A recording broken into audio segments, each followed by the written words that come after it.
Will you pray with me? Gracious God, may the words of my mouth and the meditation of all of our hearts be acceptable to you, our strength and our Redeemer. Amen. We are doing something rather rare this morning for this church. We are celebrating two sacraments together in one service. Now, it's not rare for any theological reasons, but really just for practical ones. We like to keep our worship service to a certain amount of time, and having two rather involved rituals in one service will most likely cause us to run over. And this is why we almost never hold a baptism on a Communion Sunday. But this is the fourth time the Krauses have gotten their baptism card punched here in the last 9 or so years, and that entitles you to certain premium benefits here at First Congregational Church. But truly, this confluence of celebrating two sacraments on one day is such a blessing, and it got me thinking about the meaning of these rituals. Why do we do them? What is happening here? Now, at their heart, sacraments are elegantly simple. They are the outward and visible sign that reveals the internal and invisible grace of God. They tell us something about how God shows up in our lives. Human beings are sensate creatures. We experience things through hearing and seeing and tasting and smelling and touching. We might learn stuff through our intellect, but we truly come to know something, really, through our senses. And that's why rituals are so powerful. They take ordinary elements, water, oil, bread, wine, or juice, for example, and use them to point to the sacredness that lies within. While we are so much inclined to keep our relationship with God locked up in our heads, sacraments help us to reach out and touch her. Now, I first learned about sacraments as a Catholic child, and in that tradition, as many of you here know, there are 7 of them. And since we have a lot of former Catholics in this church, I'm just going to offer a pop quiz here. How many can name all 7? Just shout them out. Marriage, I heard. Ordination. Hey, Heather, you're cheating. You ordained person. What else do we have? Last rites. Confirmation. First communion. Baptism. It should be a sacrament. And penance, sacrament of confession. That's right. Now, as part of the Protestant Reformation, now she's laughing. Martin Luther, noting that the sacraments had sort of become exclusive and even abusive at times within the medieval church leadership, he got rid of 5 of them and limited to them just to 2, baptism and communion, the 2 we celebrated this morning. Now, he chose to do that because they were the ones in which Jesus himself participated. And so I think that makes some theological sense, and I can appreciate Martin Luther's attempt at sort of purity and streamlining here up to a point. Because truly, I think he took things in the wrong direction.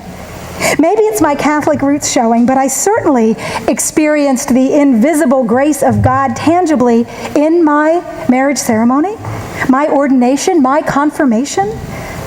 If a sacrament is any ritual that reveals the grace of God, then shouldn't there be more of them rather than less? Shouldn't there, in fact, be just not 7, but perhaps an unlimited number of them? Shouldn't we be encouraged to mark God's presence revealed to us everywhere, at all times, and not just in a few select rituals of the church? I mean, when I first laid eyes on my children and nursed them for the first time, I felt God's grace palpably. And I'm really glad that my husband is not here this morning, because I'm going to say I felt the same when we conceived them. I'm really glad he's not here for this. When I take care of my elderly mother, helping her to tie her shoes and to get dressed, to cut her food and to take a bath, remembering all the times she did that for me as a child, I feel God's grace. Whenever I laugh until my sides hurt, or eat an amazing meal, or cry with a friend, or hold the hand of someone who's dying, God God reveals himself to me in those ordinary actions. They are sacraments. Or what about those first moments of dawn, when the birds wake us up and the light slowly grows and we take our first breaths of the new day? How is that not a revelation of the grace of God? Or when we sit in the cool sand on the beach when the sun has set and the moon is rising and the ebb and flow of the tides draw us into the rhythms of time and gravity? How is that not a revelation of the grace of God? When we connect most deeply to creation, to each other, when our senses fill with the wonders of it all, I believe we are experiencing a sacramental moment. God is in the mix. I also find very powerfully the call to live sacramentally in the letter from James that Janine read for us this morning.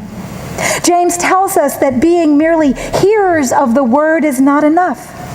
For God's presence to be transformative for us in our world, we must also be doers. We must take our love for God and each other and put it into action, so that God's love can be touched and felt in the way we live our lives.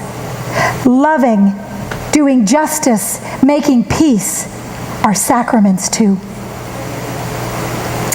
But I believe what moves something from being merely a sacred experience to what we can call a sacrament is how we choose to mark them, how we are intentional about them.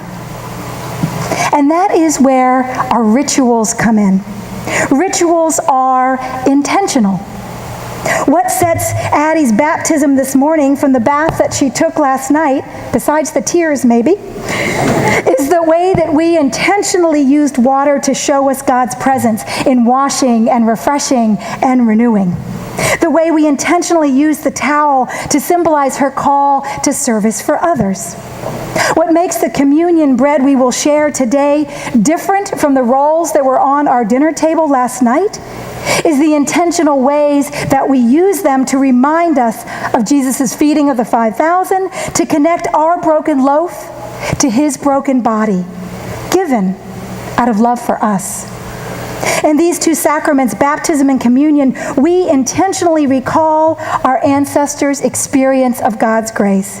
And we intentionally infuse these simple, basic, tangible things with the power to connect us more deeply to God, to reveal for us that God is not out there somewhere, but as close as our bathtubs, our tables, our breath. This is truly the meaning of the incarnation, that God showed up in an ordinary man from Nazareth to show us that our humanity is extraordinary. It is a sacred thing. God is found within it and within all of us.